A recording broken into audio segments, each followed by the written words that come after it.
Hey guys, today we're going to be talking all about rate of perceived exertion. I'm going to be explaining to you why it's my favorite running metric. Might seem a bit weird to have a favorite running metric. But in this video, I'm going to explain to you why rate of perceived exertion, or RPE, is such a great metric. So let's get into it. Pace, elevation, grade adjusted pace, calories, watts, steps taken, heart rate zones, relative effort. These are a few of the metrics you can measure these days when you go for a run. Especially easy to do now that everybody wears running GPS watches. As you're running, you can be checking out all these metrics, or when you get home, you can download and do some full analysis. All of these numbers and analysis and metrics are very useful. They've definitely got their place for tracking your progress and seeing how you're doing and planning your training. But at times they can be too complicated to pay attention to, or if you attempt to focus on them too much during your training, it can be demoralizing or take you out of your run. And while I definitely think it's important that we log our runs using GPS devices, I feel it's quite easy to get bogged down in these metrics, analysis paralysis, and also once you start uploading things to platforms like Strava, you start to compare your relative performance against some of your friends or someone you follow, and that's not necessarily productive. And this is where rate of perceived exertion comes in. Rate of perceived exertion is simply a scale from 1 to 10 that grades how hard you're pushing at any one moment in time during your run or other workout. And it just so happens to be my favorite way to train. I'm not alone in this. There are many elite runners who primarily use RPE when they're gauging their performance. Okay, so why should you start to adopt RPE? Well guys, first off, your performance and relative effort are governed by a huge variety of different factors. Just to name a few, when you go for a run, the things that can influence your final performance in terms of speed and results can include the wind, any gradients, uphills and downhills, the temperature, the terrain you're running on, trails versus road, for example, your energy levels, your hunger and hydration levels, how much sleep you got the night before, when your last workout was and what it looked like, even your willpower and what type of day you've had. If you've had a stressful day at work, can all alter your athletic performance. For example, try running a 5K in 25 minutes on a running track versus doing the same workout but on a hilly trail in minimalist shoes in the middle of a storm after a long day at work, and you kind of get the point. RPE isn't swayed by these external factors. If you go out and your aim is to do a 30-minute, 5 out of 10 rate of perceived exertion run, that's what you're going to do. Those external factors are less relevant. The second big reason I really like RPE is because it focuses you in on your running as opposed to the result of your running. So when you go for an RPE based run, your attention is on your running and your exertion level. You're not attempting to hit some predefined pace or calorie count. You're not constantly checking your GPS watch to see where you are relative to where you want to be. Instead, you're listening to your body and you're calibrating accordingly. For example, if you're running an RPE based run and you hit a hill, you'll automatically adjust your pace for the gradient so you're running at a consistent level of exertion. When running based on RPE, you're running in the moment. You're not based on one external metric or goal. And I find that much more fulfilling and easier to get excited about. So let's look at the RPE scales. As I mentioned, the most common RPE scale goes from 1 to 10 in terms of level of exertion, but the original RPE scale is called the Borg scale, designed by Dr. Gunnar Borg, and it actually goes from 6 to 20. The idea behind this system was that you could add a 0 to the end of your exertion level and it would give you your rough heart rate. But for me, with the Borg scale, having 15 different levels of exertion is probably a bit much, and tying the scale to your heart rate is probably a bit of a generalization when we know that everybody's heart rate is slightly different at different levels of exertion. So that's why a modified version of the RPE scale that goes from 1 to 10 has now been adopted by runners and athletes, whether professional or regular runners like us. It's much easier to define effort based on just 10 points as opposed to 15. And also being able to ask an athlete the question on a scale of 1 to 10, how hard are you pushing, is a much more intuitive question to think of and answer.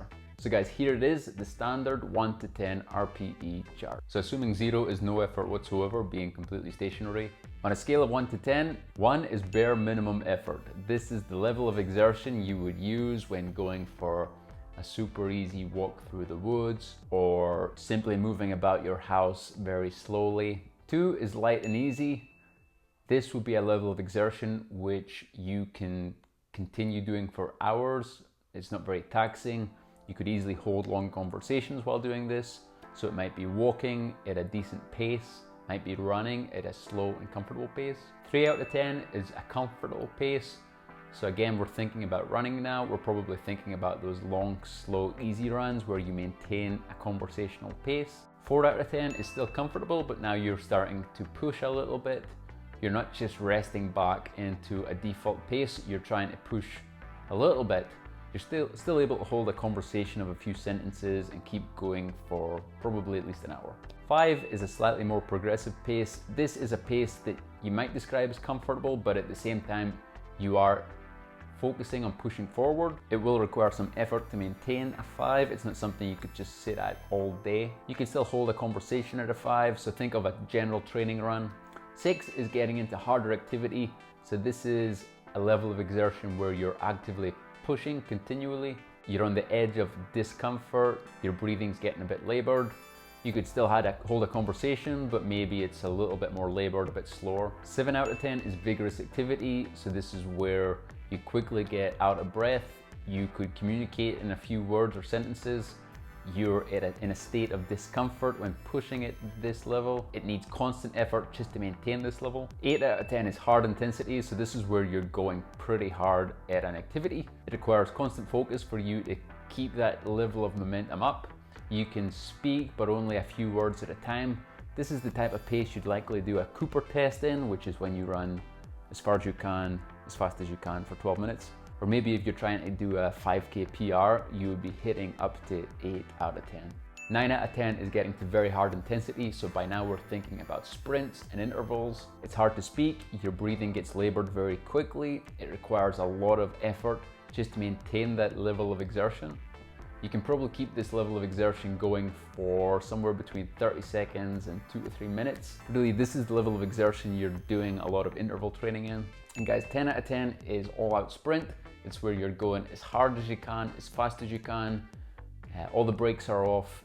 It requires intense focus just to do it. You're pushing as hard as you can, and it's likely you can only sustain it for about 20 to 30 seconds. So you're doing this for extreme sprints. Maybe you're doing hill sprints or some strides at the end of a run, but otherwise you're not implementing this too much in your workouts because it exhausts you. So guys, that's it from 1 to 10, your RPE scale. It can actually take a little while to get comfortable and familiar with the different levels of the RPE scale, which is one of its main disadvantages. If you're a brand new runner, you'll probably find that you struggle with estimating some of the upper ranges of the scale, just because you're not used to running at hard intensities. And even experienced runners are often guilty of either underestimating or overestimating their exertion in terms of the RPE scale. They're just not calibrated correctly, so sometimes it's worth revisiting the scale. If you want more details on the 1 to 10 RPE scale, check out my article, which I'll link to below. Okay, so let's talk about putting RPE into practice. For me personally nowadays, I let RPE guide almost all my runs, the vast majority of my runs, with the exception being things like if I'm trying to run a sub 20-minute 5K, then I'll obviously be guided by my pace, my GPS watch. So things like fast time trials or PRs, maybe you're focused more on your GPS watch. Otherwise, I basically let RPE guide almost all my running workouts. So instead of constantly monitoring my pace with my GPS while I'm running, I'll check it out after the run. So I'll run entirely based on RPE, and then later I'll get the analysis, and that way I can check my progress, check my performance relative to my other runs. This means that when I'm running, I'm focused solely on running. I'm not getting distracted by my GPS watch or worrying that maybe my pace isn't up to scratch or trying to adjust things to hit a specific pace. It also means that I can go and do a hilly trail run or a run in minimalist shoes, or get up early in the morning and do a fasted run and not feel that my performance on those runs is directly comparable to other runs. As I've touched on before, one thing I really like about RPE is it takes you out of the mindset of comparing one run against the other, when maybe the runs took place in different places, different times of the day, maybe you're wearing different running shoes. All these things affect the result of your run and the speed that you ran, but maybe that's not super clear on Strava, so you end up congratulating yourself or beating yourself up when really none of that stuff's relevant. When you're only thinking about RPE, you kind of take all that stuff out of the picture. So let's talk about implementing RPE if you're training for a half marathon or a marathon. We'll look at some of the typical training runs you do when preparing for a half marathon or marathon in terms of RPE. First off, let's talk about long runs.